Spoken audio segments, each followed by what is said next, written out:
Bismillah. Suara Akang jelas? Akang cek dulu ya. Jelas. Jelas ya.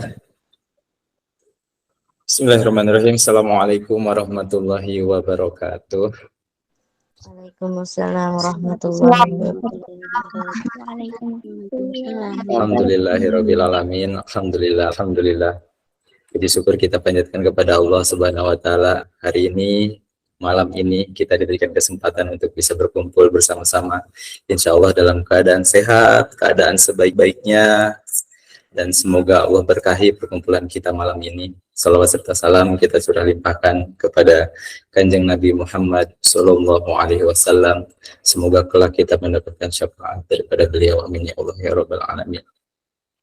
Rabbi shrah li sadri wa yassir li amri wahlul 'uqdatam min lisani yafqahu qawli.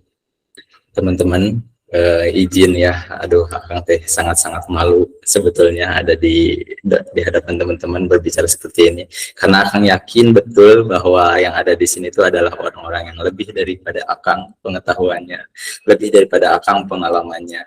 Cuman mungkin ini izin daripada Allah, Akang dikasih kesempatan untuk bisa sharing ke teman-teman beberapa hal yang mungkin teman-teman sendiri lebih paham. Tapi insya Allah semoga bisa diambil manfaatnya ya teman-teman. Perihal apa yang hari ini Akang sampaikan.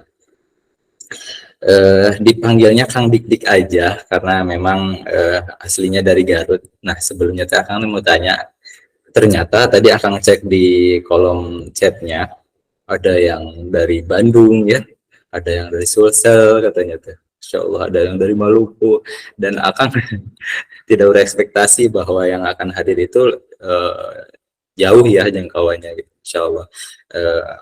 Sebelumnya Akang terima kasih banyak kepada founder Sahabat Hijrah Seiman ya.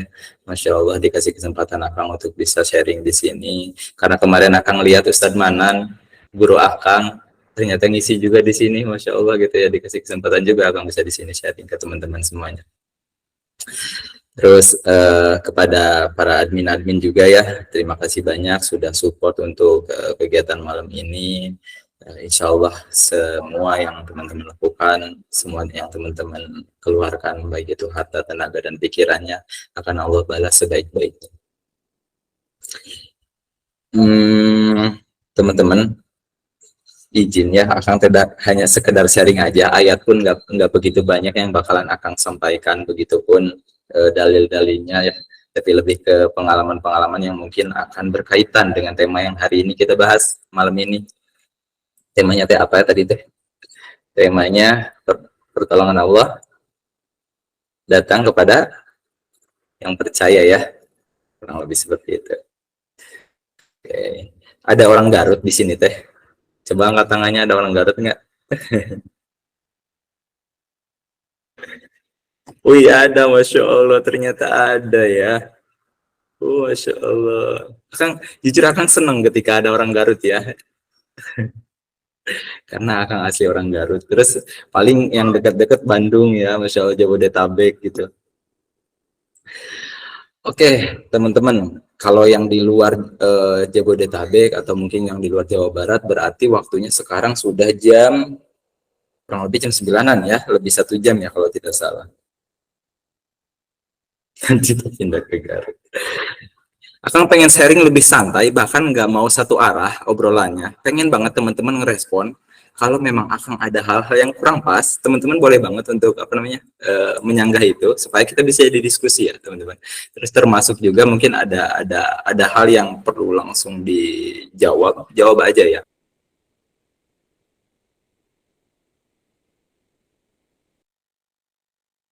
Teman-teman, Akang mau minta tolong. Mungkin ada apa namanya? Ada Al-Quran yang dipegang oleh teman-teman atau bisa buka aplikasinya. Akang pun sama di sini buka aplikasi. Buka Quran surat Muhammad ayat 7, teman-teman. Boleh dibuka Quran surat Muhammad ayat 7.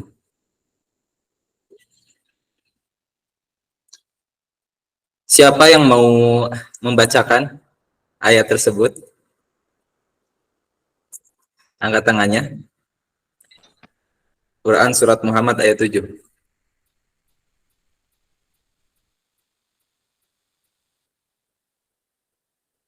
Ada? Waktu Akang terbatas, dikasih waktu hanya 45 menit. Jadi, ya bismillah teman-teman. Siapa yang mau bacain? Nggak dibaca ayatnya nggak apa-apa, artinya aja, biar kita tahu teman-teman semuanya. Oke, Kak Sabrina ya. Boleh, Kak Sabrina silakan.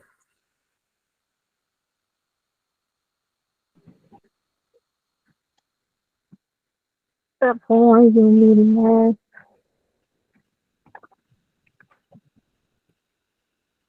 أعوذ بالله من الشيطان الرجيم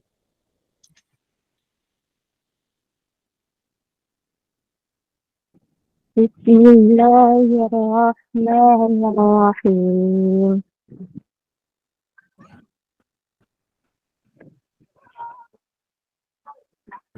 يا أيها الذين آمنوا الله ينصركم ويثبت أقدامكم. Apa, Ahmad?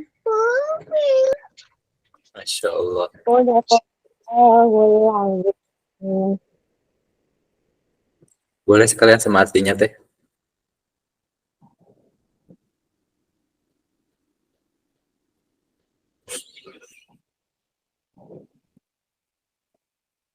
Wahai orang-orang beriman, jika kamu menolong agama Allah, niscaya Dia akan menolongmu dan meneguhkan kedudukanmu. Wahai orang-orang beriman, teman-teman katanya. Siapa orang beriman? Kita. Jika engkau menolong agama Allah, maka Allah akan menolongmu dan Allah akan meneguhkan kedudukanmu. Kalau memang kalau kita tarik ke belakang bahwa tafsirnya ini memang ini adalah masa-masa di mana zaman perangnya Rasulullah dan para sahabat ya teman-teman. Jadi ketika itu memang keluarnya ayat ini tuh ketika masa-masa peperangan. Tapi kalau kita tarik ke sekarang, ke zaman sekarang, perang pun sudah tidak ada dan perangnya kita itu, berjuangnya kita untuk menolong agama Allah itu dengan apa teman-teman? Ada yang bisa jawab? Akan kasih hadiah deh. Akan kasih hadiah apa ya? Akan punya lukisan kaligrafi. Akan nanti kirim ke teman-teman yang bisa menjawab. Menolong agama Allah versi sekarang tuh apa sih teman-teman kira-kira? Berdakwah kan, menahan hawa nafsu. Oke. Ditampung dulu, akan mau apa namanya, nanti kalau ada yang benar akan kirim ya. Oke, berdakwah, menahan hawa nafsu, siap. Oke, jawabannya betul. Menolong agama Allah di era sekarang adalah berdakwah. Bukan era sekarang, dari dulu pun memang dakwah itu memang sudah masuk pada kewajiban. Dan tadi yang jawab pertama itu kalau nggak salah teh Sasi Multia ya. Nanti kirim aja alamatnya teh, insya Allah akan kirimkan lukisannya. Itu teman-teman. Itu ya teman-teman. Jadi di Quran surat Muhammad ayat 7 ini akan harap teman-teman bisa garis bawahi dan betul-betul pegang. Kenapa harus dipegang? Nanti akan kasih contoh sederhana, bahkan pengalaman hidup yang akan rasakan secara langsung ketika kita betul-betul pegang ayat ini teman-teman. Nyambung dengan tadi yang dakwah itu teman-teman, sebetulnya ada ayatnya lagi yang lebih relate banget ketika teman-teman buka Quran surat Al-Ahzab ayat 46. Akan nggak bakalan minta tolong untuk teman-teman bacakan, tapi akan langsung bacakan saja artinya bahwa di Quran surat Al-Ahzab ayat 46 ini yang artinya dan untuk jadi penyeru kepada agama Allah dengan izinnya dan untuk jadi cahaya yang menerangi. Perintah ini diperintahkan kepada Nabi Muhammad Shallallahu Alaihi Wasallam. Dan apa yang dilakukan oleh Nabi Muhammad, tentu saja kita pun harus mengikuti itu, gitu ya. Sunnahnya seperti itu. Dan ayat ini relate banget bahwa sangat pas banget ketika kita hidup di dunia ini diperintahkan oleh Allah, dan itu hukumnya bahkan wajib untuk kita berdakwah. Dakwah itu tidak harus selalu ada di mimbar, Setuju ya? Dakwah itu tidak harus seperti ini, tidak harus menyampaikan kepada banyak orang. Dakwah itu sesederhana kita taat kepada ibu kita, kepada ayah kita. Dakwah itu sesederhana yang sekarang kita lakukan, teman-teman dari sahabat hijrah seiman. Ini udah dakwah yang luar biasa. Teman-teman sudah menyiapkan flyernya, teman-teman bantu untuk nge-share ke banyak orang, teman-teman udah nyiapin link dan lain-lain. Ini bagian dakwah yang luar biasa. Sesederhana itu, tidak harus selalu menyampaikan di mimbar. Jadi tidak ada alasan sebetulnya ketika kita bilang, aku kayaknya terlalu banyak dosa, yang akhirnya nggak pede deh harus dakwah gitu. Itu referensinya kurang pas gitu ya. Jadi coba kita perbaiki bahwa dakwah itu tidak harus kita duduk di mimbar, tidak harus kita menyampaikan ke banyak orang seperti ini. Dengan sesederhana kita menyebarkan kajian-kajian, menyebarkan potongan-potongan video yang mungkin itu akan bermanfaat untuk saudara-saudara kita gitu. Itu udah dakwah yang luar biasa. Dengan kita bersikap, dengan beradab kepada orang tua kita, itu dakwah, teman-teman. Akang tarik lagi ke Quran surat Muhammad ayat 7. Akang inget banget dulu 2021 Akang mendirikan satu komunitas namanya Relawan Berbagi Kebaikan. Biasa kita sebutnya RBK. Dulu 2021 itu RBK hanya sebatas komunitas, teman-teman. Dan bahkan belum lama berdiri, di tahun 2021 itu akhirnya di bulan Desember kita harus bubar. Akang pun belum pegang ayat ini, belum tahu ayat ini, belum tahu tujuan bikin komunitas ini tuh untuk apa sih sebetulnya gitu. Walaupun memang secara umumnya kita memang bergeraknya di dakwah dan sosial, tapi hanya sekedar ya udah bikin aja kegiatan-kegiatan gitu. Tapi nggak ada landasan gitu. Sampai kita harus berhenti di 2022 karena memang itu adalah masa-masa terendah bang, titik terendahnya Akang. Karena inisiasinya sharing, jadi Akang juga nggak bisa sharing cerita orang-orang di luar sana, hanya bisa sharing tentang pengalaman Akang yang terjadi ketika kita pegang ayat ini. Ingat banget dulu itu Akang di bulan Desember itu Akang runtutkan ya, di bulan Desember itu istri Akang harus melahirkan. Dan di situ posisinya memang sangat-sangat berat, harus sesar dan lain-lain. Terus Akang harus dipecat dari pekerjaan. Banyak hal yang memang wah luar biasa banget Allah sedang uji pada saat itu. Sampai bulan April masalah itu pun tidak selesai-selesai. Tapi saat itu ketika Akang ada di rumah mertua, akan terbesit untuk pengen ikut kajian Ustadz Manan. Teman-teman kemarin kan ikut ya kajiannya Ustadz Manan, Ustadz Abdul Manan. Akang dulu berangkat ke kajian beliau, datang ke kajiannya, duduk dengerin kajian beliau. Setelah kajian selesai, Akang samperin beliau, Ustadz minta solusinya, minta arahannya. Saya sedang ada di titik paling rendah banget gitu. Tapi apa yang beliau sampaikan, teman-teman? Yang beliau sampaikan, RBK gimana bang sekarang? Kok nggak ada lagi RBK gitu? Bayangkan ketika Akang sedang ada di posisi yang paling rumit, bahkan orang-orang bilang udah jangan mikirin dulu orang lain, pikirin dulu aja rumah tangga, pikirin dulu aja diri sendiri gitu. Tiba-tiba Ustadz Manan malah nanyain lagi itu RBK gitu. Nggak ada Ustadz, sudah tidak diaktifkan gitu. Ya udah bang, coba ya diperhatikan kata-kata beliau. Ya udah bang, sekarang mah kita juga nggak bisa ngelakuin apa-apa. Jadi karyawan Allah aja. Nanti biar Allah yang nolong kita, biar Allah yang beresin urusan kita. Jadi karyawan Allah aja gitu. Dari situ timbul semangat yang luar biasa ke diri Akang ya. Karena memang nggak ada pegangan apa-apa lagi. Ibarat kata orang yang lagi tenggelam tuh apapun yang ada di atas kan kita ambil ya. Jadi pas Akang ketemu dengan Ustadz Manan dan beliau sampaikan, udah tolong agama Allah aja, jadi karyawan Allah aja gitu. Nanti biar Allah aja yang beresin urusan kita.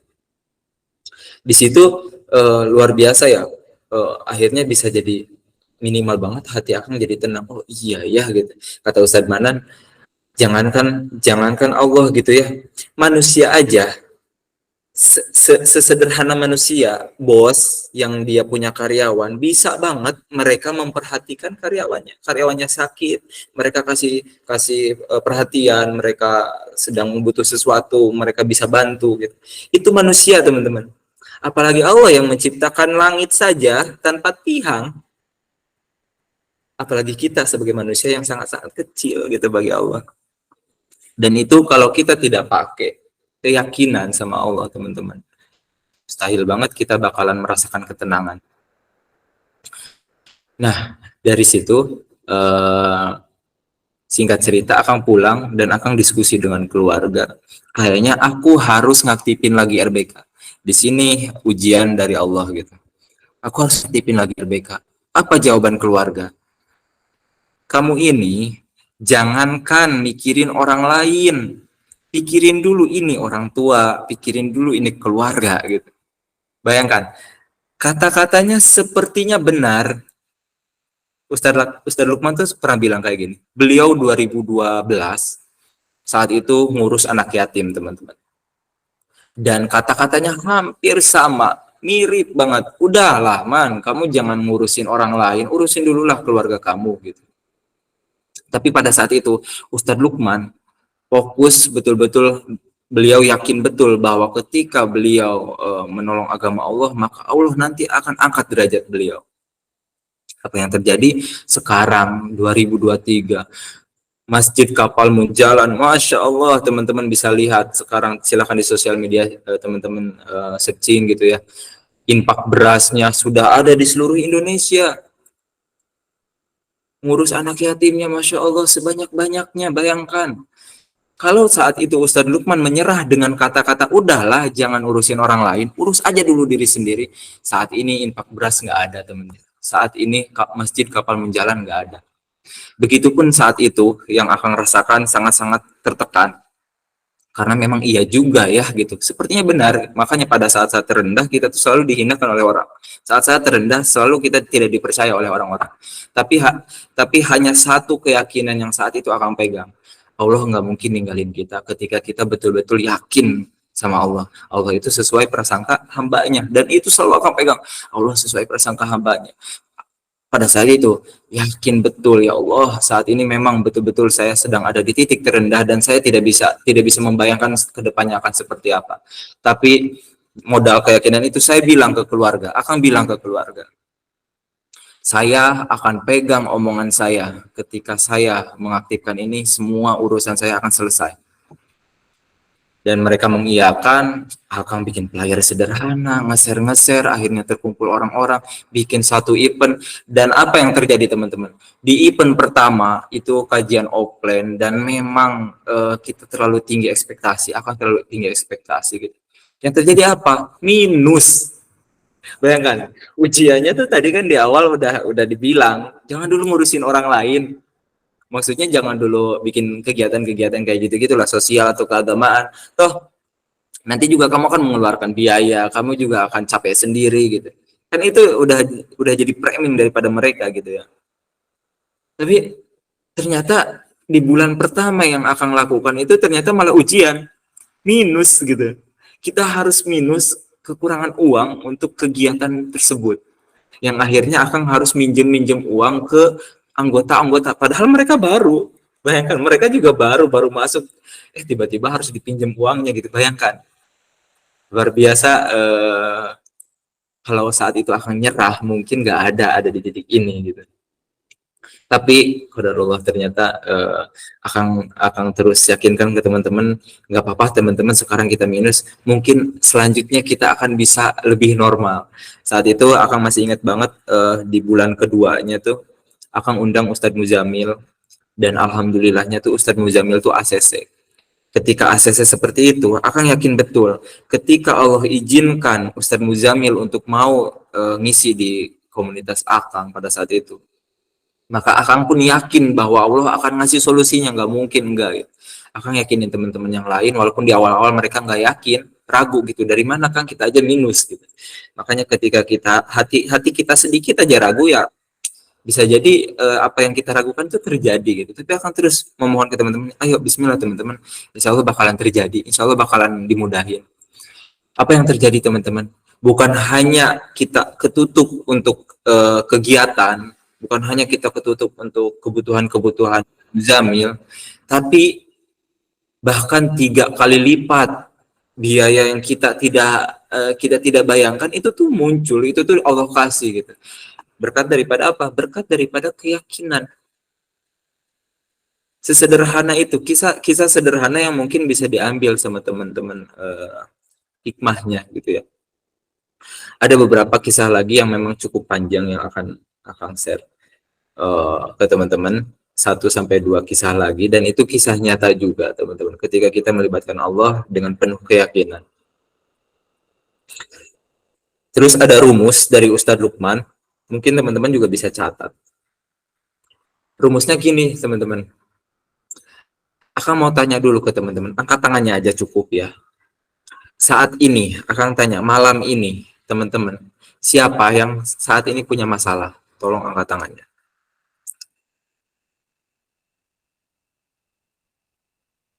Dan yakin betul. Bukan hanya teman-teman. Akang pun angkat tangan. Saat ini, kita semua punya masalah. Karena sudah kepastian manusia hidup di dunia ini sudah pasti diberikan ujian. Justru ujian itu tuh bukan bentuk daripada Allah benci, Allah nggak suka sama makhluknya. Enggak. Tapi ujian itu bentuk daripada kasih sayang Allah terhadap kita. Hanya saja kita selalu memandang dengan sisi yang lain. Kita selalu memandang ujian ini adalah sesuatu beban yang luar biasa, yang akhirnya bikin kita stres, depresi gitu, yang bikin kita sampai harus datang ke psikiater gitu ya, sampai separah itu. Tapi sebetulnya kalau kita yakin betul bahwa ujian yang Allah berikan ini adalah sebuah kenikmatan, adalah sebuah kasih sayangnya Allah terhadap kita, maka kita akan menjalaninya itu ringan, minimal banget hati kita tenang. Gitu. Jadi kenapa akan nanya siapa yang punya masalah? Karena solusinya ada di ayat Quran surat Muhammad. Ada di Quran surat Muhammad ayat 7. Solusinya jelas banget. Yang menyampaikan siapa? Yang menyampaikan itu Allah, teman-teman. Melalui ayat suci Al-Quran. Kata Allah apa? Wahai orang-orang yang beriman. Jika engkau menolong agama Allah, maka Allah akan menolongmu dan Allah akan meneguhkan kedudukan. Masya Allah. Kalau kita betul-betul percaya, kita yakin bahwa Al-Quran itu adalah pedoman kehidupan, maka ketika kita tahu ada ayatnya, sudah jelas ayatnya, dan yang menyampaikan jelas adalah Allah Subhanahu Wa Taala, maka di situ harusnya tidak ada lagi keraguan untuk kita tidak mempraktekannya. Paham sampai di sini? Rumusnya gini kalau kata Ustaz Lukman. Rumusnya, tolong dulu, maka Allah akan tolong. Bahagiakan dulu orang lain, maka Allah akan bahagiakan kita. Senengin orang lain, maka Allah akan senengin kita, teman-teman. Itu rumus daripada Quran surat Muhammad ayat 7. Sesederhana itu kalau kita tarik kepada kehidupan nyata kita. Paham ya? Paham ya sampai di sini ya? Jadi kadang kita terlalu egois sama diri kita. Kita pengen beres urusan kita, mengandalkan diri kita aja. Ya, kita tuh selalu yakin step by step untuk menyelesaikan masalah ini tuh harus kayak gini nih. Besok harus seperti ini, bulan depan harus seperti ini, tahun depan harus seperti ini. Kadang kita terlalu mengandalkan diri kita, tapi kita lupa akan ayat ini. Kita lupa bahwa Allah itu memberikan rumus untuk kita dalam kehidupan ketika kita dikasih masalah. Bantu dulu orang lain. Makanya tadi pas dari moderator nyampein moto hidup Akang rubah moto hidup yang tadinya mungkin tidak seperti itu ya. Ketika tahu dari Ustadz Lukman rumus ini, berarti bisa ditarik kesimpulan bahwa apa yang bisa kita bantu bukan apa yang bisa kita dapatkan, itu betul-betul harus kita praktekkan. Karena kita itu lebih banyaknya seperti ini. Apa yang bisa kita dapatkan nih? Contoh sederhana, kita ketemu orang yang kaya raya atau orang yang terkenal, katakan seperti itu. Kita pengen deketin mereka supaya kita dapat fotonya, atau supaya kita bisa dapat WhatsApp-nya, atau kita bisa komunikasi dengan dia gitu. Salah nggak? Enggak, sebetulnya nggak salah-salah banget sih. Tapi kita lupa bahwa pandangan kita justrunya bukan itu, bukan apa yang bisa kita dapatkan daripada dia, bukan kita pengen dibantu sama dia, bukan kita pengen lebih dekat dengan dia, bukan, tapi apa sih yang bisa kita bantu untuk dia. Katakan teman-teman ketemu dengan pendakwah, melihat pendakwah ini banyak pengikutnya, mereka didengarkan oleh pengikut-pengikutnya dan dakwahnya baik gitu, ilmu-ilmu yang beliau sampaikan adalah kebaikan-kebaikan, maka yang dipikirin sama kita apa? Yang dipikirin sama kita, apa yang bisa saya bantu untuk ngebantu dakwahnya dia. Harusnya seperti itu, teman-teman. Sekarang kita coba rubah cara pandang kita terhadap diri kita, bahwa ketika kita melihat sesuatu peluang, jangan pernah melihat peluang itu untuk diri kita, tapi untuk orang lain gitu, teman-teman. Gimana caranya supaya kita ngebantu? Karena rumusnya tadi, tolong dulu, maka Allah tolong. Bahagiakan dulu, maka Allah bahagiakan. Kita bisa ngasih mainan, kita bisa ngasih makanan ke anak kecil yang di pinggir jalan, teman-teman. Itu bahagianya luar biasa buat mereka. Bahagianya luar biasa loh, teman-teman. Mereka bahagia, siap-siap. Allah akan bahagiakan kita. Rumusnya sederhana, tapi kadang kita lupakan. Percaya nggak? Harusnya percaya. Kenapa akan tekankan ini? Karena ayatnya ada. Tolong agama Allah, teman-teman.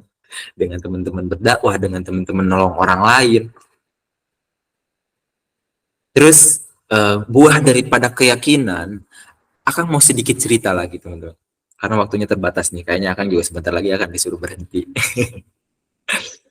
Jadi gini, pada saat itu, setiap kegiatan di RBK, karena kajian kita tuh kajian offline, setiap 1 bulan kita hadirkan narasumber spesial gitu, kayak Ustadz Salim gitu, Ustadz Muzamil, Ustadz Manan, Tiga Kembar dan lain-lain. Pastikan yang hadir itu banyak gitu. Nah, di kegiatan itu selalu kita lakukan, teman-teman, doakan kami ingin membangun sekolah, kami ingin membangun masjid, teman-teman, kami ingin membangun yayasan. Selalu kita sampaikan, mungkin di sini ada teman-teman RBK ya, teman-teman yang selalu ikut kajian-kajian RBK ya, karena akan juga share juga ke grup jamaah. Dan mungkin udah bosan banget ngedenger Akang menyampaikan ini lagi. Kenapa Kang nggak bosan nyampein ini? Karena keyakinan ini harus terus dipupuk. Beneran teman-teman, keyakinan ini kalau tidak kita pupuk bisa pudar. Harus terus dipupuk. Melihat setiap sesuatu yang terjadi kepada kita, kebaikan-kebaikan yang hadir kepada diri kita, pandanglah itu adalah sebuah keajaiban dari Allah, berkat daripada kita nolong agama Allah. Supaya apa? Supaya keyakinan kita terus bertambah gitu, teman-teman. Keyakinan kita terus bertambah. Saat itu kita yakin betul ketika kita nyampaikan kepada jamaah, kita pengen membangun masjid, kita ingin bangun sekolah, kita ingin bangun yayasan. Saat itu RBK belum jadi yayasan, teman-teman. Kita masih merintis gitu. Dan yakin betul bahwa saat Akang nyampein itu, ada salah satu, mungkin ada beberapa jamaah yang mengaminkan dan itu tembus ke langit. Allah kabulkan. Akang selalu sampaikan, Akang selalu merinding kalau nyampein ini. Kenapa? Karena pada saat itu, tidak lama, di bulan Oktober, Akang masih ingat betul. Diuji dulu sama Allah, RBK harus diberhentikan di masjid karena ada beberapa hal yang sedikit bertentangan, mungkin agak sedikit beda pendapat dengan pihak-pihak masjid. Akhirnya kita harus diberhentikan, kita bingung nyari masjid, ya Allah, nyari masjid yang strategis, nyari masjid yang cukup luas gitu. Di mana ya? Akhirnya kita bikin kegiatan di mana, teman-teman? Bikin kegiatan sampai kita harus bikin kegiatan di bioskop.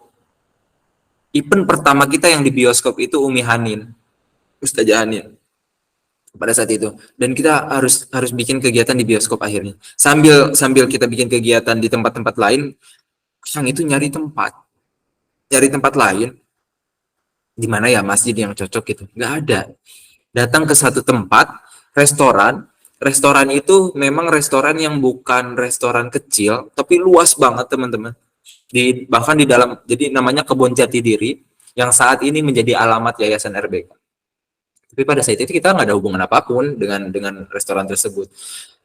Restoran tersebut di Kebon Jati itu ada dua restoran, namanya Citra Gelato dan ada juga Kebon Jati, ada Dapur Jati. Akang datang ke situ untuk apa? Untuk ngelatih panahan.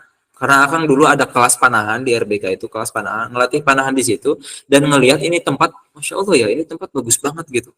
Pada saat itu gitu, Akang pikir ini tempat bagus banget kalau kita bikin event yang suasananya itu sedikit berbeda, outdoor gitu. Karena memang kan kebon, bayangkan aja kebon jati banyak gitu. Kayaknya ini seru banget nih bikin ini. Akan hubungi orangnya, akan hubungi nomor yang tertera di apa namanya, di spanduk gitu ya. Setelah itu ternyata yang ngejawab tuh entah siapa, katanya kalau untuk itu silahkan ke nomor ini Mas gitu, ke Akang gitu. Akang hubungi, yang Akang hubungi Akang pikir adalah karyawan daripada Kebon Jati itu. Akhirnya kita janjian, datang ke Kebon Jati lagi, janjian kita mau bikin event dulu kalau nggak salah di bulan apa gitu, September apa November gitu. Itu dulu 2022 kita mau ngundang Agam sama Bang Mario dan pengen bikin eventnya tuh di situ di kebun gitu. Akang janjian ketemu dengan orangnya, ternyata apa teman-teman yang terjadi ketika Akang ketemu sama Akang pikir itu karyawannya gitu ya. Orang tersebut ternyata orang tersebut adalah pemilik daripada restoran tersebut. Jadi loncatnya tuh langsung ke pemiliknya, bukan dengan karyawannya. Jadi yang Akang hubungi itu ternyata adalah pemilik daripada Kebon Jati, teman-teman. Ketemu sama beliau, ngobrol, kita bakalan bikin event, bla bla bla bla bla. Apa keajaiban yang muncul, teman-teman? Keajaiban yang muncul ketika kita yakin betul sama Allah. Di event itu, kita tidak mengeluarkan biaya sepeser pun. Biaya untuk tempat gratis, sound system gratis, bahkan disiapkan satu panggung, dan panggung itu tadinya belum ada. Ketika kita mau bikin event di situ, beliau siapkan panggung untuk kita, panggungnya besar, panggung konser, teman-teman, bayangkan. Panggungnya gede, bisa sampai 50 juta lebih untuk bikin panggung tersebut.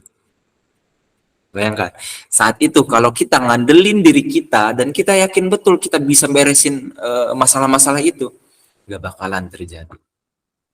Tapi karena kita yakin betul bahwa Allah yang bakalan ngasih solusinya dengan cara yang tidak pernah kita bayangkan, tidak pernah kita pikirkan, maka keajaiban itu muncul, hadir gitu.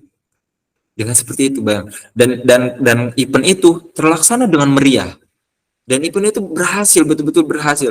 Bahkan beliau mengenalkan Akang dengan satu orang temannya, Akang sebutkan namanya. Jadi yang pemiliknya itu namanya Bapak Aton. Akang selalu berterima kasih kepada beliau. Dan sekarang beliau menjadi pengawas di yayasan. Dan satu lagi Ibu Utami namanya, Ibu Sri Pugu Budi Utami. Beliau mantan Dirjen Kemenkumham di Indonesia pada saat itu, perempuan pertama Dirjen Kemenkumham. Dan Akang dipertemukan dengan beliau. Apa yang terjadi pada saat itu? Beliau ingin tahu betul RBK. Kenapa ini RBK itu anak-anak muda yang pegangnya? Pada saat itu, kenapa ini anak-anak muda nih? Kok anak-anak muda ini relawan tapi pada semangat gitu. Pada saat itu beliau bilang seperti itu. Akhirnya beliau pengen ketemu dan minta untuk presentasi. Coba presentasiin RBK. Teman-teman, di sini kebaikan Allah dimunculkan. Akan minta tolong teman-teman ambil hikmah daripada cerita ini. Ambil hikmah, teman-teman. Betul-betul. Jangan sampai nggak diambil hikmahnya. Karena dahsyatnya keyakinan ini akan bisa diterapkan ke kehidupan teman-teman. Kalau teman-teman percaya, kalau teman-teman yakin. Tadi pertanyaannya kan teman-teman punya masalah, ternyata punya. Coba masalah ini bisa kita selesaikan dengan keyakinan kita yang tinggi kepada Allah, bahwa Allah akan bantu. Tapi upayanya apa? Ikhtiarnya apa? Kita bantu agama Allah. Kita bersikap baik kepada orang tua kita. Kita adab baik kepada orang tua kita.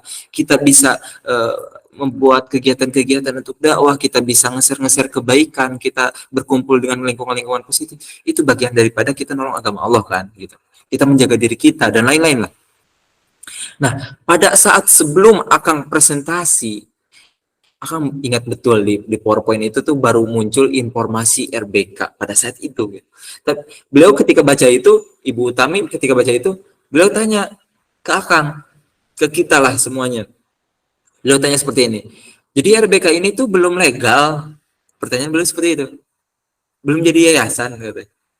Nah, itu Ibu, dulu itu di materi ini nanti di akhir kita punya mimpi Bu, kita pengen banget jadi yayasan, kita pengen bangun masjid dan lain-lain. Apa yang terjadi teman-teman? Belum dibuka sama sekali sesi itu, sesi rapat itu, meeting itu, tapi beliau buka HP-nya, beliau nelpon seseorang. Apa yang beliau katakan? Dok, tolong urus, ada anak-anak muda pengen bikin yayasan.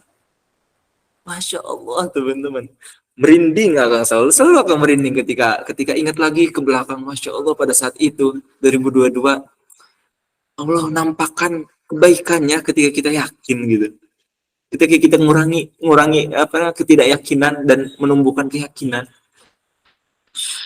Dia telepon, Dok tolong urus, ada anak muda pengen bikin yayasan. Bayangkan teman-teman, saat itu di bulan Oktober kita memang pengen bikin event di bioskop lagi, pengen bikin event kajian juga. Terus bikin yayasan itu tidak cukup dengan berminggu-minggu, cukup waktu sampai 1 sampai 2 bulan harusnya. Tapi pada saat itu beliau bilang, kita resmikan yayasan ini di event nanti bulan Oktober. Bayangkan, Oktober itu, di akhir Oktober pada saat itu kita masih ingat banget, pada saat Oktober kita menjelang hanya 3 apa 2 minggu lagi gitu. Tapi 1 minggu yayasan itu legalitasnya keluar, SK-nya keluar teman-teman. Prosesnya cepat. Kita punya uang nggak? Kita punya uang 1.000, 2.000? Enggak teman-teman. Bayangkan, kita tuh relawan semuanya. Duit di mana sih? Sementara bikin yayasan minimal itu berapa? 10 juta. Kita mikirin itu nggak? Enggak sama sekali. Semuanya selesai dalam 1 minggu. Bayangkan. Sungguh baiknya Allah ketika kita yakin. Ambil hikmah coba teman-teman. Keajaiban ini nggak bakalan nyampe kalau kita tidak yakin. Dan keajaiban ini tidak hanya kita dapatkan di RBK aja, enggak teman-teman, dalam kehidupan Akang, dalam kehidupan teman-teman yang lain di RBK atau mungkin di luar sana, pasti masa-masa ini saat-saat seperti itu tuh selalu muncul. Kadang kita aja yang nggak sadar.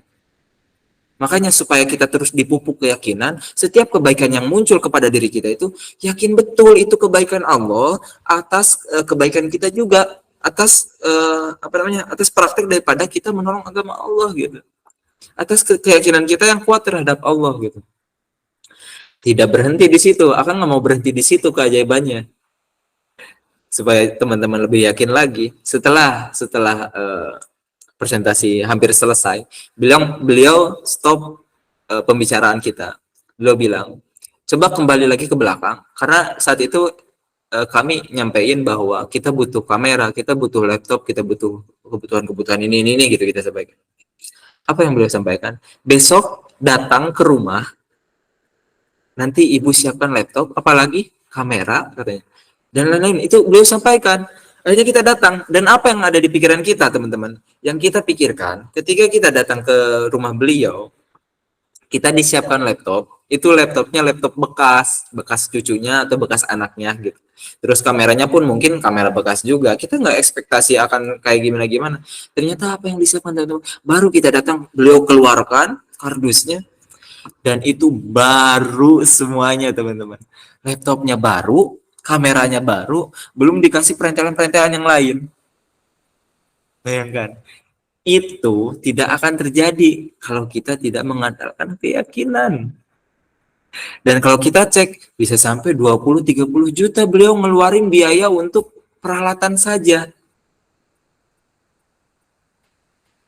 Bayangkan. Coba teman-teman posisikan ada di posisi itu. Yayasan dibantu dalam waktu sangat-sangat singkat.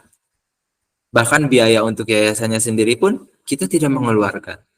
Yang kedua, kita dikasih fasilitas oleh beliau untuk menopang dakwah, kamera, laptop, dan perentelan yang lain-lainnya. Itu baru semuanya, bahkan bisa sampai 20-30 juta. Udah berapa yang beliau keluarkan? Kalau kita ngandelin diri kita, bisa nggak? Belum tentu. Tapi kalau kita ngandelin Allah, bisa saja terjadi. Bahkan sesingkat-singkatnya, semudah-mudahnya. Makanya ketika teman-teman ngerasa hari ini masalahnya itu adalah masalahnya berat banget, kayaknya ini butuh waktu panjang, kayaknya ini waktunya tuh. Ternyata pikiran kita aja sebetulnya yang seperti itu. Padahal bisa sesingkat itu. Mudah bagi Allah untuk menyelesaikan masalah kita, teman-teman. Cukup nggak di situ? Tidak cukup di situ. Satu keajaiban lagi yang perlu Akang sampaikan. Saat itu beliau di sesi yang lain di minggu selanjutnya beliau ngajak ketemu, ngobrol. Pas mau pulang, apa teman-teman yang beliau keluarkan? Beliau keluarkan uang. Bayangkan, uangnya itu bergepok-gepok dan ditaruh di depan kita semua. Ini untuk bikin rekening yayasan. Beliau ngasih saldo untuk kita bikin rekening yayasan. Kita pun belum terbayangkan ini bikin yayasan kan harus bikin rekening. Rekeningnya itu kan kita harus ada saldo. Duitnya juga belum ada nih gitu. Kita bikin kayak gitu. Baru aja sepita seperti itu, Allah datengin, teman-teman.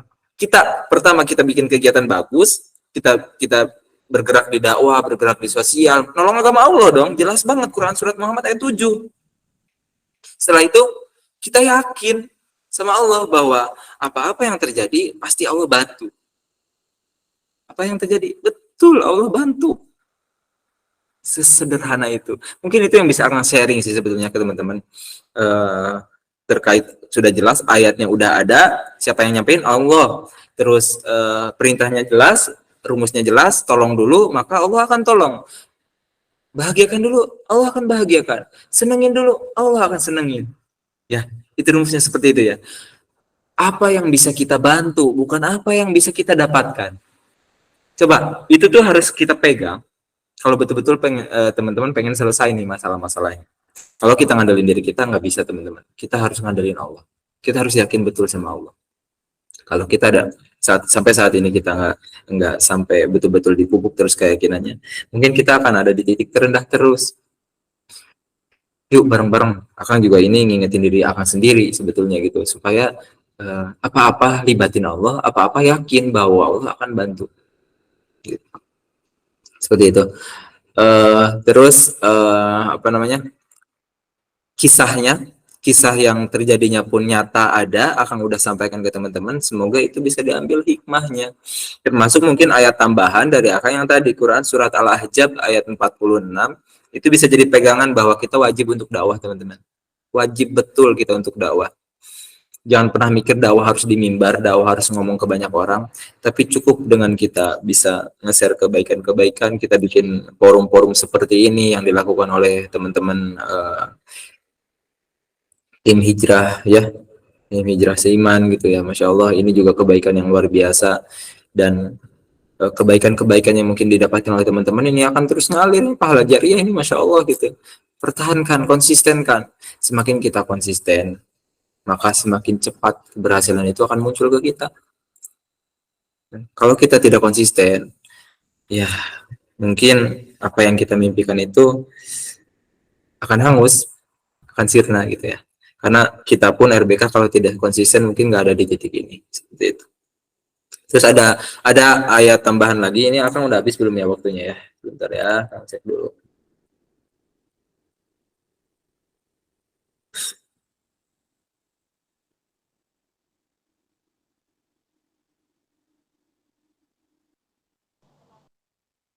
Oke, penyampaian materinya juga Akang kayaknya udah harus selesai.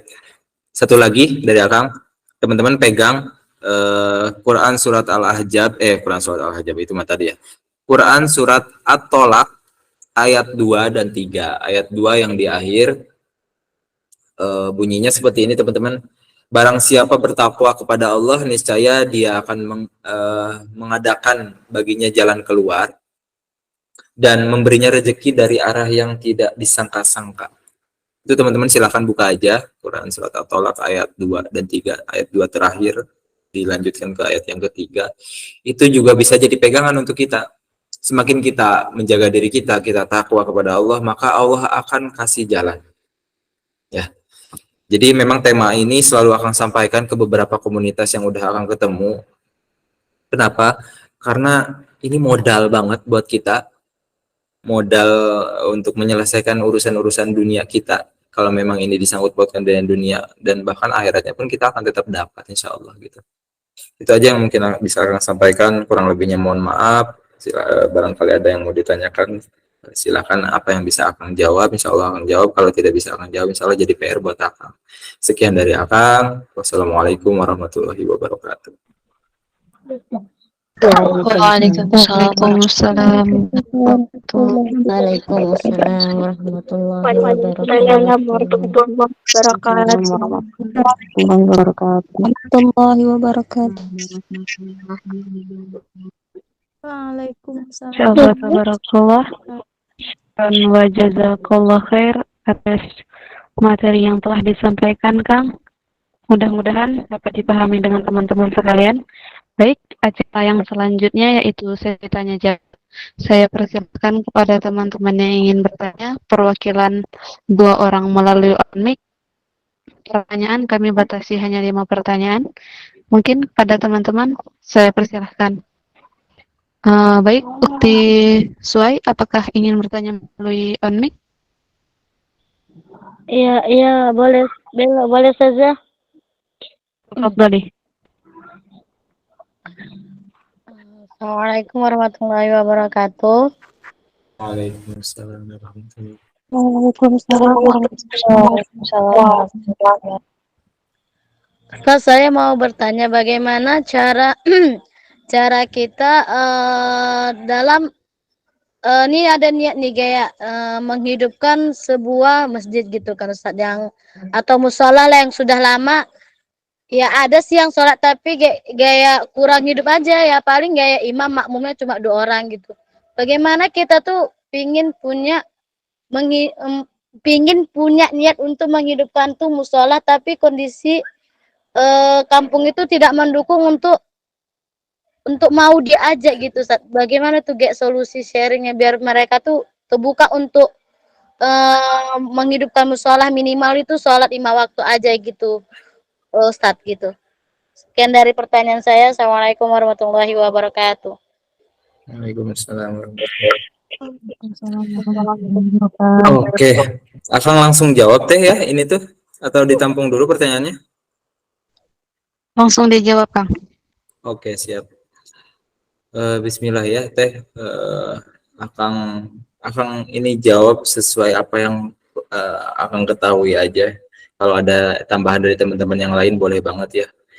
Jadi gini, memang saat ini RBK belum dikasih kesempatan untuk punya masjid ya teman-teman. Tapi kita selalu memantaskan diri. Karena kita yakin betul ketika kita memantaskan diri, maka akan Allah berikan ketika kita siap gitu. Kalau kita belum siap, Allah nggak bakalan kasih.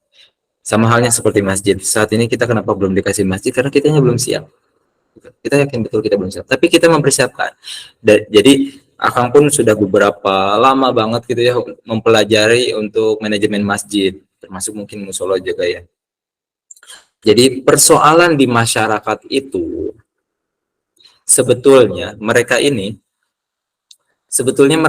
secara spiritualnya itu kuat, apalagi kalau di daerah-daerah itu kadang ngajinya pun masya Allah gitu, kadang pengetahuan tentang agama itu masya Allah bagus-bagus gitu, tapi kadang gini teman-teman, selalu dibenturkan dengan logikanya mereka, selalu dibenturkan dengan realistisnya kehidupan. Jadi masyarakat pada umumnya lebih fokus kepada apa yang mereka cari, yang mereka butuhkan apa, ya mereka mencari uang. Itu hal sederhana yang akan ambil dari beberapa seminar-seminar kemasjidan gitu ya. Jadi masalah daripada mereka itu adalah ekonomi. Masalah daripada masyarakat itu adalah ekonomi. Jadi sentuhan kepada mereka itu bukan dengan lisan kita menyampaikan ayat, bukan. Sentuhan kepada mereka itu dengan mengajak, ayo dong, masa masjid kita sepi? Bukan dengan itu. Tapi dengan apa yang mereka butuhkan. Sejauh ini paham nggak? Jadi gini, prakteknya seperti apa? Prakteknya, kita sebagai orang yang sudah terpikirkan sejauh itu, kita udah ngebayang, udah punya pikiran seperti itu. Teteh udah punya pikiran seperti itu luar biasa banget. Itu harus dipertahankan, Teh, karena jarang orang-orang yang peduli akan musolanya atau masjidnya supaya ramai gitu ya. Nah, kita kadang suka bingung gimana ya supaya aktif gitu ya, supaya ada yang berkegiatan di sini. Solusinya satu, apa kebutuhan masyarakat itu? Lalu kita hadirkan di musola itu atau di masjid itu. Misal, kebutuhan mereka itu yang pokok itu adalah beras, sayur-sayuran, ya, kebutuhan-kebutuhan gula kah atau minyak kah, itu kebutuhan-kebutuhan pokok daripada masyarakat yang ada di sana. Gimana caranya supaya mereka mau datang ke masjid? Kita pancing dengan apa yang mereka butuhkan. Mungkin selalu bertentangan. Ustadz Lukman lakukan itu. Teman-teman ingat, yang sudah melakukan ini dan yang sudah praktek itu Ustadz Lukman. Teman-teman buka aja Ustadz Lukmanul Hakim. Beliau pengalaman di kemasjidan, Masya Allah, sampai masjidnya sekarang ada di cabang di mana-mana. Dan yang beliau lakukan apa? Kebutuhan masyarakat itu dihadirkan di masjid supaya mereka datang. Kita kasih kupon, kita siapkan kebutuhan mereka, berapa paket, kita keluarkan kupon untuk keluarganya. Lalu kita undang mereka, bada subuh kah, bada asar, bada maghrib kah, bikin kegiatan kajian, bikin kajian di situ, warga-warga datang, jangan dulu dapat sembakonya sebelum merekanya dengerin dulu kajian, sebelum sholat berjamaah, lakukan terus itu, lakukan terus seperti itu, walaupun mungkin di awal-awal kita pikir niat mereka berarti ini pengen dapat sembako, di awal-awal aja itu. Gak apa-apa, kita lakukan seperti itu daripada tidak sama sekali.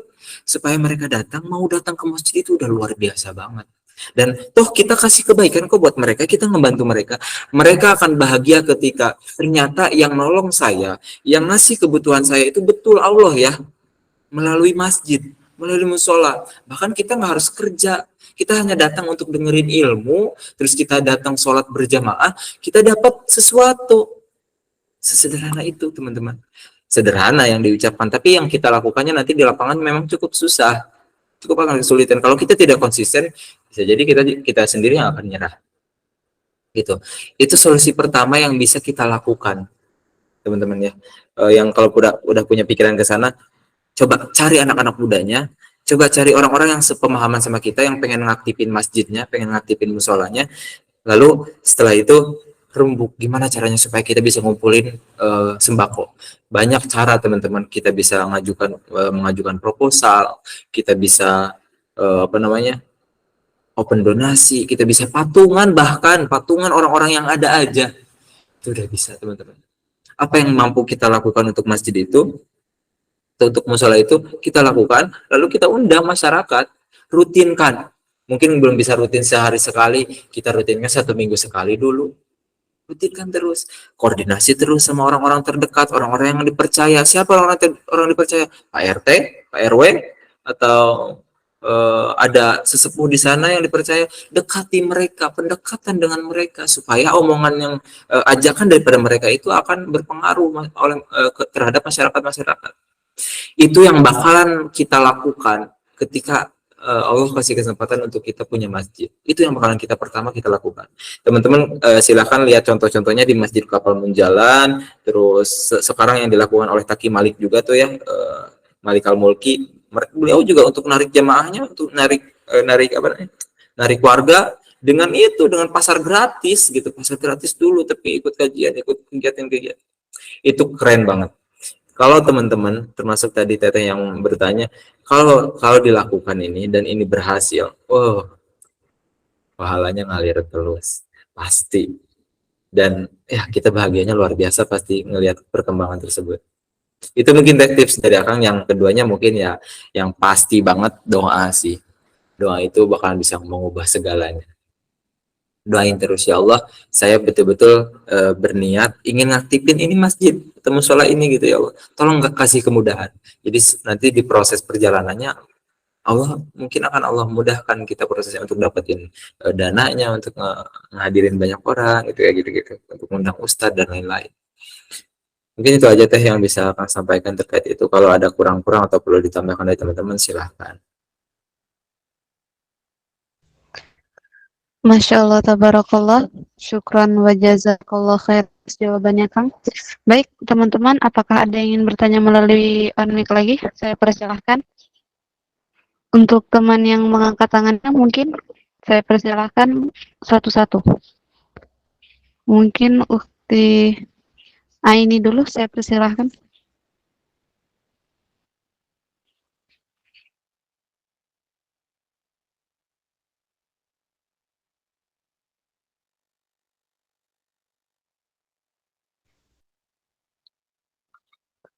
Baik,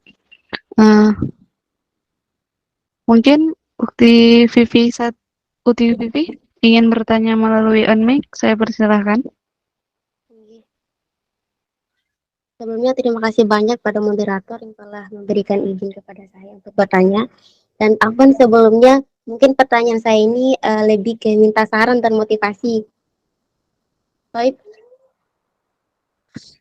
tadi telah disampaikan bahwasanya salah satu cara kita menolong agama Allah pada saat ini adalah dengan cara berdakwah. Bagaimana sih caranya agar terkhususnya untuk berdakwah itu sendiri? Karena jujur bukannya saya ingin curhat, karena jujur secara pribadi saya akan merasa minder jika misalnya ada salah seorang atau seseorang yang mengatakan kalau saya ini bla bla bla, pokoknya apa namanya perkataan yang mereka lontarkan itu adalah kata-kata yang membuat mental saya jatuh. Dan bagaimana sih cara kita menghadapi orang-orang seperti itu? Syukran. Oke, tadi sebetulnya agak kepotong, tapi akan agak nangkep ya kata-katanya. Jadi pertanyaannya tadi tuh apa namanya? Ketika kita ngeser-ngeser kebaikan, terus ada orang yang apa namanya? Yang bilang hal-hal negatif gitu teh ya. Kurang lebih seperti itu ya. Soalnya tadi kata-katanya agak kepotong tadi. Benar. Oke. Oke. Sebetulnya gini. Masa-masa ini selalu terjadi di kita yang mulai tergerak hati untuk mulai menyebarkan kebaikan-kebaikan, teman-teman. Dulu pun akan merasakan hal yang sama. Dulu ketika nge-share, bahkan nge-share player aja itu canggung banget gitu, takut gitu. Dan kadang ketika ada orang yang nyinggung, Pak Ustadz sekarang kayak gitu kan misalnya, itu kita tersinggung. Kenapa ya tersinggung? Ternyata teman-teman, kita sampai sesensitif itu terhadap orang lain, bahkan kita sampai takut ke orang lain, kita minder ke orang lain gara-gara kita ngeser-ngeser kebaikan, takut disebut soleh mah, soleha gitu, soleh kah dan lain-lain gitu. Ternyata kan sempat dengar kajian. Jadi beliau sampaikan kurang lebih seperti ini.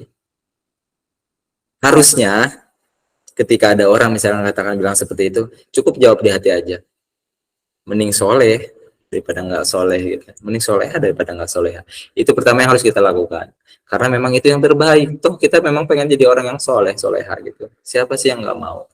Terus yang kedua teman-teman, coba cek lagi nih hati. Cek lagi niat kita. Kenapa sih kita disinggung segitu aja sama manusia, tapi kita mudah tersinggung? Itu yang harus kita evaluasi sebetulnya. Kita harus evaluasi itu. Karena kalau niat menyebar kebaikan itu hanya karena Allah, apapun yang disampaikan oleh manusia, mau baik atau buruk, kita akan sama, akan konsisten seperti itu. Kita akan fokus terus seperti itu. Kita akan terus lakukan apa yang bisa kita lakukan untuk menyebarkan kebaikan-kebaikan. Nggak bakalan berhenti ketika ada orang yang cemooh kita. Nggak bakalan. Kalau kata Ustadz Felix, akan tarik ke rumah tangga misalkan. Ketika kita berumah tangga, kalau visi kita adalah dakwah, ketika bertahun-tahun Allah nggak berikan anak, maka tidak akan berhenti rumah tangga itu gara-gara itu. Tapi rumah tangga itu akan terus berlanjut karena kita masih bisa berdakwah. Ketika rumah tangga itu diuji secara ekonomi, rumah tangga itu tidak akan berhenti sampai di situ karena selama masih bisa dakwah, why not gitu? Kenapa tidak? Kita akan terus lakukan. Gitu. Begitupun kita tarik ke tadi, ketika kita melakukan kebaikan-kebaikan, ngeser-ngeser kebaikan, lalu ada orang yang mau itu komentarnya baik atau komentarnya itu buruk, kita nggak bakalan dengerin itu, kita nggak bakalan fokus ke omongan-omongan itu, tapi kita fokus gimana caranya supaya Allah tuh senang dengan apa yang kita lakukan. Supaya gimana caranya kita konsisten dengan apa yang kita lakukan. Itu yang perlu kita sebetulnya perlu kita perbaiki gitu. Karena memang sangat manusiawi banget dan memang bahkan kita pun di awal-awal pasti seperti itu, selalu seperti itu dulu gitu, selalu nggak nyaman dengan kata-kata orang. Bahkan kalau kita gini teh, kalau kita dengerin omongan orang, kalau kita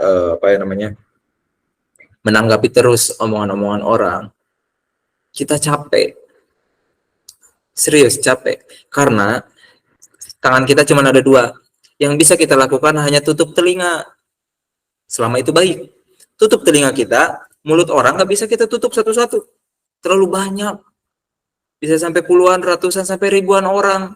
Kita nggak bisa nutupin mereka, tapi kita bisa nutup telinga, dan kita nggak bisa ngedengerin itu. Kita akan fokus untuk kebaikan itu, fokus aja terus kebaikan-kebaikan. Insya Allah dengan kita seperti itu, minimal banget hati kita tenang, kita ngejalaninya enjoy. Terus ngadepin mereka doakan, ya Allah, saat ini mereka berpikirannya seperti itu, bilang kita so alim dan lain-lain. Doakan, ya Allah, jadikanlah dia orang yang alim, jadikanlah dia dekat dengan agama. Itu sebaik-baiknya mendoakan. Bahkan beliau tidak tahu kita mendoakan kebaikan untuk beliau. Akhirnya kan kebaikan itu akan balik lagi ke kita. Mungkin itu yang bisa Akang sampaikan.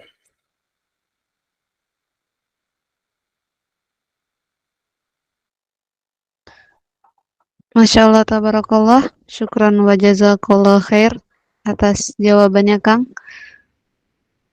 Baik, mungkin saya beralih ke pertanyaan yang di kolom komentar dari Ukti Putri Mailina. Assalamualaikum, Kang. Tadi Akang menjelaskan bahwa jika ingin ditolong Allah, tolonglah yang lain dulu. Jika kita mempunyai uang pas-pasan, ada keluarga yang ingin meminjam uang hari ini, sedangkan 3 hari kemudian kita harus membayar hutang. Bagaimana menurut Akang? Apakah kita harus menolong terlebih dahulu saudara kita yang meminta tolong, atau uangnya disimpan untuk membayar utang kita nanti di 3 hari kemudian? Pada Kang, saya persilahkan untuk menjawabnya. Baik, bismillah ya. Wah, ini pertanyaan hampir mirip banget di kajian sebelumnya juga ya. Jadi kalau kasusnya seperti ini, kadang kita tuh selalu dihantui dengan rasa takut. Rasa takut itu adalah sesuatu hal yang manusiawi, benar teman-teman. Jadi rasa takut itu manusiawi banget. Tapi memang perlu dilatih supaya rasa takut itu hilang, gitu. Dan kalau ditarik ke kasus seperti itu, kita lihat dulu kasusnya, apakah keluarga kita ini betul-betul urgent banget membutuhkan biaya tersebut. Misal istrinya harus lahiran dan kita ada uang nih untuk ngebantuin, dan uang untuk lahiran itu tuh kurang gitu, kita harus bantu, betul-betul bantu segera gitu. Kalau nggak dibantu kemungkinan besar ya beresiko dan lain-lain gitu. Bismillah. Tapi syaratnya satu, yakin. Kalau nggak yakin bisa jadi malapetaka. Akang kenapa bilang seperti ini? Akang dulu pernah ngelakuin hal yang sama. Dulu Akang ada di titik hampir mirip banget. Bismillah lah, mau bantuin dulu deh gitu. Walaupun kita tahu bahwa kita masih butuh banget untuk 3 hari 4 hari ke depan tuh, berapa minggu ke depan tuh bakalan butuh uang ini. Bismillah. Tapi ada ragu dikit aja itu. Sebetulnya Akang tuh menyalahkan diri Akang sendiri gitu. Lisan bilang yakin pasti bakalan diganti sama Allah. Tapi karena ada keraguan di hati gitu, dan Akang menyadari itu, dan Akang mengakui itu, keraguan itu muncul gitu sampai berhari-hari, betul-betul tidak dikembalikan, betul-betul kita malah kitanya harus berdarah-darah lagi akhirnya gitu. Jadi opsinya ada dua, Teh. Kalau Teteh yakin betul bahwa ketika Teteh akan membantu orang ini, keluarga Teteh ini akan justru meringankan sekali bebannya beliau, dan kita sudah bisa bisa ikhlas melepaskan apa yang saat itu Teteh lagi pegang. Bismillah, Teh, keluarkan, bantu, niatkan betul, ya Allah, saya mau nolong orang lain karena saya yakin betul bahwa Engkau akan nolong saya gitu. di 3 hari kemudian. Bisa jadi sebelum tiga hari pun itu bisa udah beres deh urusan tetehnya sendiri. Seperti itu. Tapi kalau manusiawinya ada, kita masih ragu, nggak apa-apa, ditahan dulu juga. Lebih urgent mana? Makanya pertimbangkan urgent yang terdekat, apa lebih urgent kita, itu ya. Apalagi ini keluarga sih. Kalau keluarga itu kan adalah orang yang kalau bisa diutamakan sebelum kepada yang lain-lain. Keluarga dulu, orang tua, terus apa bibi dan lain-lain, itu dahulukan dulu, bantu. Tapi kalau memang manusiawinya ada, sisi manusiawinya tetehnya juga masih agak ragu juga karena memang perlu dilatih terus gitu, nggak apa-apa, ditahan dulu. Tapi kita juga bantu apa yang bisa kita bantu selain daripada uang gitu. Kita usahakan apa yang bisa kita bantu. Apakah kita bantu, kalau beliaunya mau minjam berarti kita minta cariin teman untuk bisa meminjamkan kah, misalkan seperti itu, dengan teman-teman yang mungkin uangnya lebih daripada kita, misalnya kayak gitu. Bukan berarti kita nggak bantu, enggak, tapi betul-betul kita nggak bisa bantu secara materi dari kita, tapi kita upayakan gimana caranya supaya bisa selesai juga urusan keluarga kita. Itu sih mungkin tips dari Akang ya kalau terkait itu, karena Akang juga selalu melakukan itu ketika ada di posisi seperti itu. Dan ini teman-teman yang lain pun kemungkinan besar akan mengalami masa-masa seperti itu. Coba pertimbangannya, kalau kita betul-betul yakin, keluarkan teman-teman. Allah nggak mungkin ninggalin kita. Sekalipun pas kita keluarkan terus di saat itu kita nggak bisa bayar, misalkan di 3 hari itu akhirnya kita malah nggak kebayar, tenang, pasti ada solusi lain. Mungkin Allah lembutkan orang yang meminjamkan, malah ya udah deh, ntar aja, santai aja dulu, misalkan diundurin lagi, atau bahkan bisa sampai diikhlaskan. Itu sesederhana itu pikiran kita ya, itu pikiran kita. Tapi Allah tuh punya cara yang lebih ajaib, punya cara yang lebih luar biasa. Mungkin itu teh yang bisa Kang sampaikan terkait itu. Baik, terima kasih ya, Kang. Masya Allah, tabarakallah, syukran wa jazakallah khair atas jawabannya, Kang. Baik, pertanyaan selanjutnya dari Ukti Arisis Wahyuni. Assalamualaikum warahmatullahi wabarakatuh. Izin bertanya, Kang, bagaimana agar hati kita yakin bahwa di setiap ujian ada kebaikan yang kita dapatkan? Kepada Kang, saya persilahkan untuk menjawabnya. Tadi Akang udah sampaikan di awal bahwa apapun yang terjadi sama diri kita, sama kehidupan kita, pandanglah itu sebuah kebaikan dari Allah. Supaya kita yakin seperti itu, jelas tadi Akang udah sampaikan bahwa ayatnya ada. Jangan pernah ragu kalau udah ada ayatnya. Kalau ayat ini udah disampaikan dan kita tahu, sekarang kan kita lagi diskusi nih, lagi sharing. Dan Akang udah sampaikan ini, mungkin ada yang udah tahu, tapi mungkin ada yang belum tahu ayat ini. Quran Surat Muhammad ayat 7 ini tuh betul-betul dari Allah, teman-teman. Maka supaya kita yakin, kayaknya nggak ada keraguan ketika Allah yang menyampaikan. Maka pegang betul ini, apapun yang terjadi, ini adalah kebaikan daripada Allah terhadap diri kita. Mau itu pandangan kita mungkin itu buruk ya, tapi itu justru yang terbaik, kata Allah. Akang mau ngambil satu cerita yang memang ini juga kisah nyata gitu ya, terkait pertanyaan yang barusan. Jadi pada saat itu ada seseorang yang memang sudah menikah, tapi qadarullah ternyata rumah tangganya itu harus selesai gitu. Pada saat itu laki-laki ini memandang ini adalah sebuah ujian yang kok malah begini ya gitu. Padahal laki-laki ini tidak mengharapkan hal tersebut terjadi gitu. Tapi ternyata selang beberapa minggu, beberapa bulan, Allah nampakkan hal-hal yang tidak baik daripada mantan istrinya ini. Oh, ternyata seperti ini aslinya gitu ya. Ternyata seperti ini setelah lepas daripada dia gitu.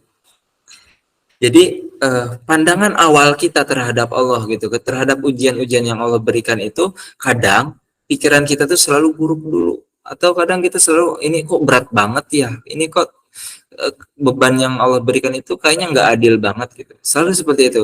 Padahal kalau kita memandang apapun yang terjadi terhadap diri kita adalah kebaikan, maka insya Allah teman-teman, minimal banget hati kita tenang.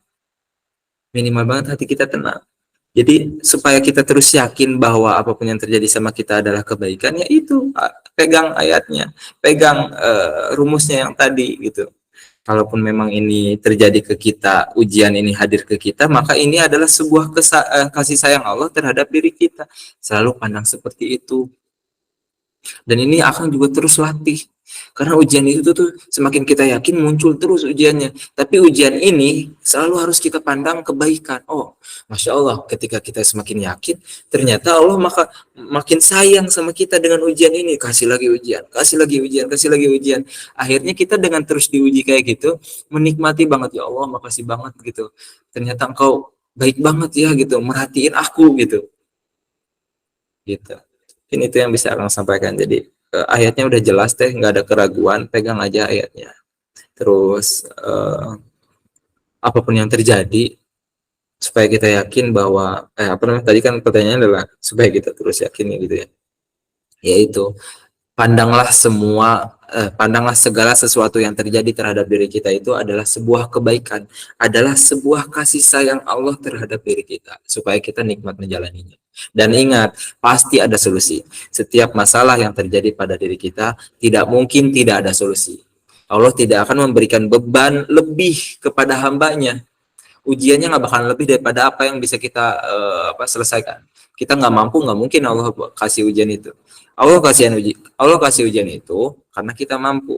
Allah kasih ujian itu karena Allah sayang sama kita. Seperti itu. Semoga bisa menjawabnya teh. Kalau ada yang kurang-kurang silahkan teman-teman menambahkan atau bisa langsung ditanyakan ke WhatsApp Akang. Nanti juga teman-teman juga kalau memang mau akses nomor WhatsApp Akang, boleh juga di grupnya di-share aja teh nomor Akang. Kalau memang teman-teman mau sharing, mungkin Akang juga bisa belajar dari pengalaman-pengalaman teman-teman atau cerita teman-teman atau pertanyaan-pertanyaan teman-teman, bisa jadi PR juga. Akang sangat-sangat terbuka untuk komunikasi di WhatsApp juga. Seperti itu.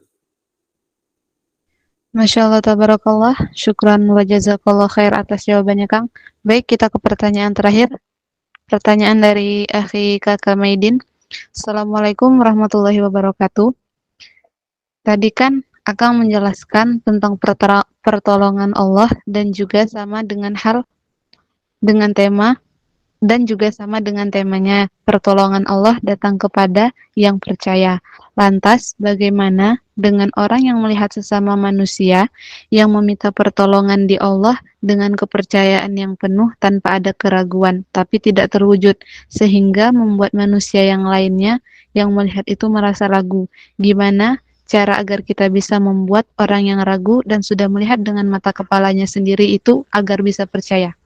Kepada Akang, saya persilahkan untuk menjawabnya. Oke, Akang coba simpulkan dulu sedikit ya, tolong dikoreksi lagi. Jadi ketika kita mempraktekkan sesuai dengan yang temanya tadi ya, ketika kita percaya sama Allah, terus tapi ternyata tidak terjadi gitu keajaiban-keajaiban itu, gitu ya.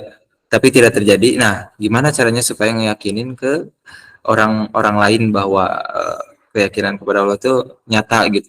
Seperti itu bukan sih? Akang masih apa namanya tadi? Masih kurang paham.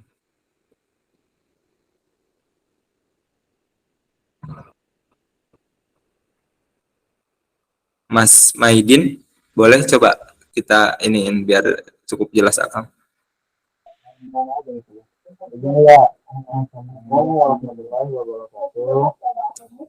Suaranya kurang jelas, Mas. Assalamualaikum warahmatullahi wabarakatuh. Waalaikumsalam. Mohon izin untuk penjelasan pertanyaan saya kepada moderator dan pemateri. Dan di sini kan sesuai dengan penjelasan atau ketika awal tadi penjelasan sampai akhir itu, masya Allah banget ya dengan penjelasan. Dan saya mengambil contoh salah satu contoh karena ini kan ada pertanyaan saya juga pertanyaan itu, tapi saya mengambil jawaban juga karena dalam hal materi pemahaman saya belum mengetahui sesungguhnya apa dari pemahaman dari pertanyaan ini. Jadi saya minta pertanyaan sekarang ya mungkin karena entah kenapa dalam suatu titik ini saya bisa mempertemukan atau suatu perbandingan antara firmannya.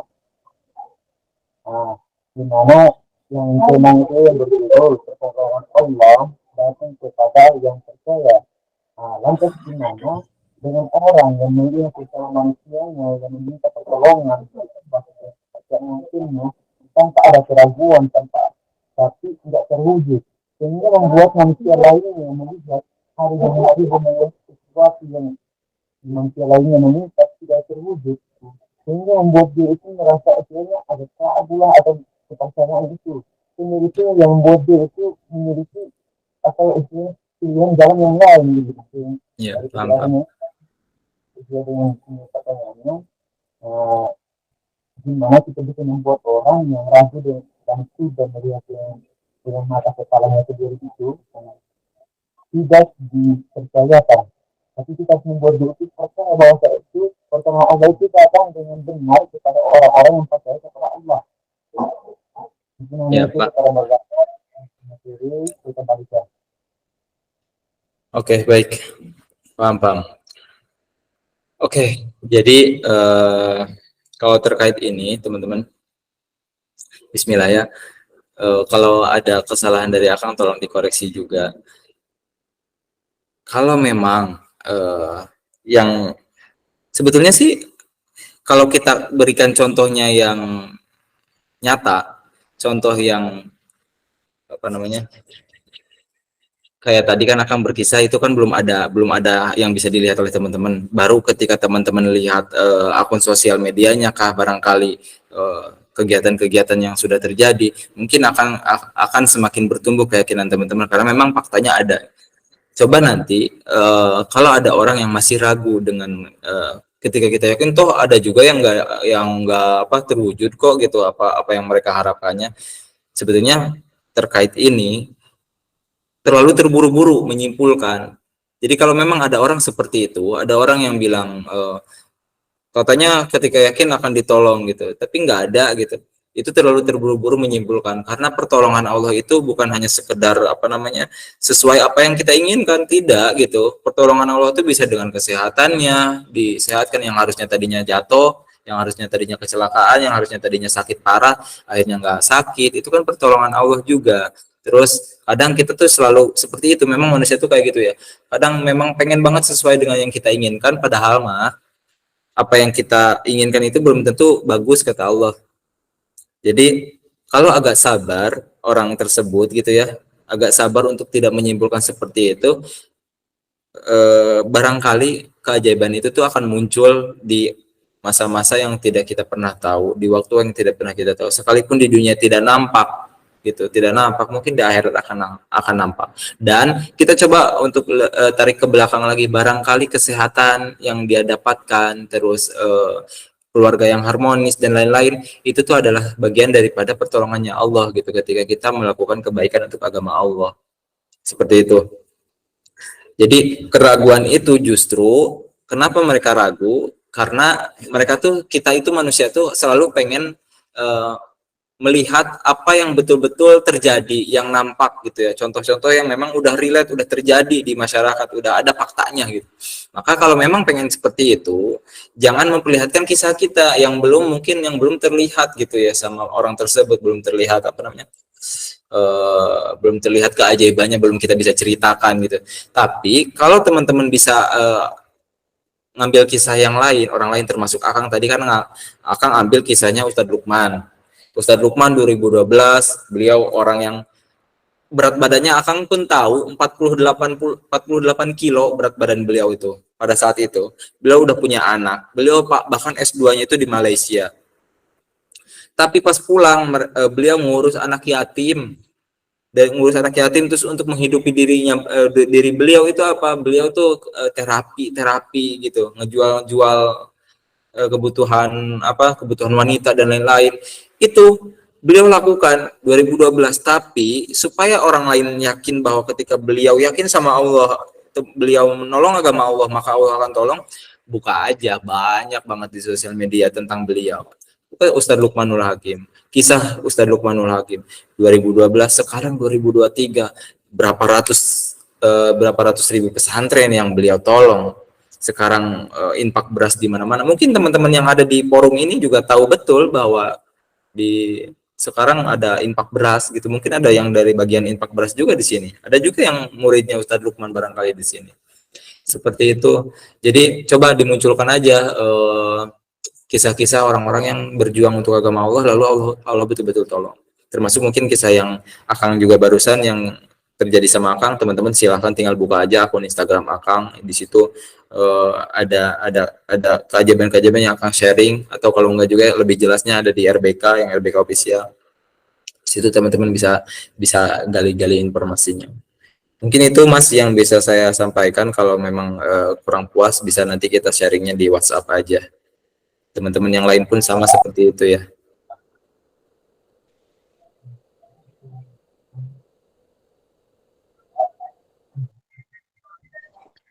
Masya Allah, tabarakallah. Syukran wa jazakallah khair atas jawabannya, Kang. Mudah-mudahan dapat dipahami dengan teman-teman sekalian. Baik, acara sesi tanya jawab kita selesai. Saya mohon maaf apabila ada pertanyaan teman-teman yang tidak terjawab. Mungkin nanti bisa menghubungi Akang langsung jika nanti nomornya sudah di-share dengan admin yang lain. Baik, kita masuk ke acara yang selanjutnya, yaitu closing statement or motivation. Kepada Akang, saya persilahkan untuk memberikan motivasi atau nasihat kepada kami semua. Baik, bismillahirrahmanirrahim. Ini sebetulnya nasihat untuk Akang juga. Aduh, Masya Allah. Baterai Akang 6% lagi. Akang nggak banyak sih teman-teman. Nitip ke teman-teman semuanya. Tolong, apa yang sudah masuk ke kepala kita, apa yang sudah kita dengarkan, dan itu adalah kebaikan, tolong pegang. Quran Surat Muhammad ini tidak main-main. Ini bukan bercanda teman-teman, karena banyak kisah-kisah yang ketika mereka sudah yakin betul ketika menolong agama Allah, Allah tuh betul-betul tolong kita. Ingat, bukan hanya di dunia. Ketika kita menolong agama Allah, bukan hanya di dunia kita bakalan selesai urusan kita, tapi di akhirat pun sama insya Allah. Terus teman-teman selalu ingat, jangan pernah punya pikiran apa yang bisa kita dapatkan dari orang lain, tapi apa yang bisa kita bantu untuk orang lain, untuk keluarga kita yang terdekat, untuk orang tua kita, untuk bibi kita, untuk mama kita, untuk baru untuk orang-orang yang umum. Itu selalu seperti itu. Lihatlah pendakwah itu sebagai aset yang luar biasa supaya kita bisa bantu pendakwah itu, dakwahnya bisa lebih lancar. Kita bantu apa ya? Apa yang bisa kita bantu? Selalu seperti itu teman-teman. Ngelihat orang-orang di luaran, kita belum bisa ngasih apa-apa. Ketika kita ngelihat orang di pinggir jalan sedang maaf gitu, misalkan sedang minta-minta, atau orang lagi kesusahan di pinggir jalan, doakan. Kalau kita belum bisa bantu, doakan. Ya Allah, angkat derajatnya, ya Allah, ampuni dosa-dosanya, ya Allah. Karena doa itu akan kembali ke kita teman-teman. Doa yang tidak diketahui oleh orang tersebut, maka doa itu akan kembali ke kita sebaik-baiknya. Jadi ini nasihat untuk diri akan sendiri. Jangan pernah berharap apa yang bisa kita dapatkan, tapi apa yang bisa kita bantu. Lalu pegang betul Quran Surat Muhammad ayat 7, ketika kita menolong agama Allah, maka Allah akan tolong kita, Allah akan teguhkan kedudukan kita. Pegang betul Quran Surat Al-Ahzab ayat 46, kita wajib untuk berdakwah teman-teman. Pegang betul Quran Surat At-Tolak ayat 2 dan 3. Ketika kita bertakwa, maka Allah akan selesaikan, bahkan dengan cara yang tidak pernah kita duga-duga teman-teman. Terus tumbuhkan keyakinan. Untuk cara memupuk keyakinan itu dengan melihat segala sesuatu yang terjadi, kebaikan-kebaikan yang muncul terhadap diri kita itu adalah kebaikannya Allah. Apapun yang terjadi terhadap diri kita itu adalah kebaikan daripada Allah. Jangan pernah memandang satu ujian adalah keburukan, tapi selalu pandang apapun yang terjadi terhadap diri kita itu adalah kebaikan, kasih sayang daripada Allah. Itu aja mungkin yang bisa Akang sampaikan. Kurang lebihnya mohon maaf. Pasti banyak banget salah-salahnya, banyak banget kurangnya. Yang baik-baik mah datangnya teh dari Allah, yang buruknya mah itu datang pure daripada Akang sendiri, kesalahan Akang sendiri. Mohon dimaafkan. Untuk teman-teman yang masih penasaran, yang mau sharing-sharing, kalau Akang masih ada waktu, mungkin nanti Akang bisa jawab satu-satu di WhatsApp, silahkan, atau di sosial media. Sekian dari Akang teh. Terima kasih banyak. Akang sampaikan kembali terima kasih banyak kepada teman-teman Hijrah Siman ya, udah ngasih kesempatan untuk Akang bisa sharing di sini. Semoga bisa bermanfaat ilmu. Masya Allah, tabarakallah. Syukran wa jazakallah khair atas nasihatnya, Kang. Mudah-mudahan dapat kita terapkan dalam kehidupan sehari-hari dan jadi bahan muhasabah untuk kita semua. Baik, acara yang selanjutnya yaitu pembacaan doa. Kepada Kang, saya persilahkan untuk memimpin doa kajian pada malam hari ini. Sama Kang ya. Oke, bismillah sebentar ya. Baterainya hampir habis ini soalnya. Kalau mati nanti nggak apa-apa langsung ditutup aja teh ya. Kalau Akang tiba-tiba keluar sendiri. Adab daripada kita berdoa, teman-teman, coba kita bareng-bareng angkat tangan kita. Sebaik-baiknya kita berharap luruskan niat kita, luruskan permintaan kita hanya kepada Allah. Coba pikiran-pikiran yang lainnya dikesampingkan dulu, fokus betul-betul sama Allah. Bismillahirrahmanirrahim. Allahumma sholli ala sayyidina Muhammad, Allahumma sholli ala sayyidina Muhammad, Allahumma sholli ala sayyidina Muhammad. Ya Allah ya Rabb, Kau Maha Pengasih ya Allah, Kau Maha Penyayang ya Allah, Kau Maha memiliki segalanya ya Allah, Engkau Maha mengatur segalanya ya Allah, tidak ada mustahil bagimu ya Allah. Hanya kepadamu kami meminta, hanya kepadamu kami memohon pertolongan ya Allah. Engkau Maha mengampuni, Engkau Maha mengabulkan ya Allah. Engkau Maha Kaya ya Allah, Engkau Maha Baik ya Allah. Ampunilah kami ya Allah. Segala bentuk yang kemaksiatan telah kami perbuat ya Allah. Ampuni segala yang kemaksiatan telah kami perbuat ya Allah. Bimbing kami ya Allah, istiqomahkan kami sulai jalannya ya Allah. Ya Allah ya Rabb, kumpulkan kembali kami dengan Rasulullah Sallallahu Alaihi Wasallam ya Allah. Ya Allah, ampunilah dosa kedua orang tua kami, selamatkan mereka dunia dan akhirat ya Allah. Ringankan sakaratul mautnya ya Allah. Berikan surgamu kepada mereka ya Allah. Lapangkan kuburnya ya Allah. Terangkan kuburnya ya Allah. Berkahi kehidupannya ya Allah. Angkat derajatnya ya Allah. Ya Allah ya Rabb. Berikan kesempatan kami memberikan yang terbaik untuk mereka ya Allah, yang saat ini orang tuanya sudah tidak ada. Ya Allah, jadikan setiap ayat Al-Quran yang kami bacakan ini menjadi penerang dalam kuburnya ya Allah. Luaskan kuburnya ya Allah.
Afwan teman-teman, mungkin baterainya dari Akang mungkin sudah habis, jadi beliau langsung terkeluar sendiri, mungkin laptopnya sudah mati.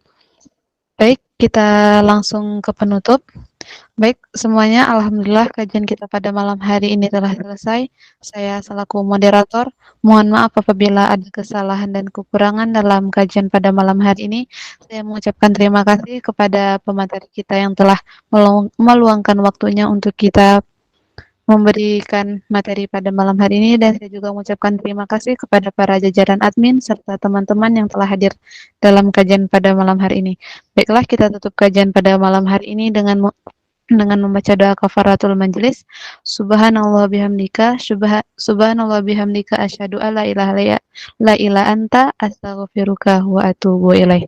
Saya tundukkan kepala nan 1, angkatkan jari nan 10, mohon ampun kepada Allah, minta maaf kepada yang tua, salam hormat kepada yang muda.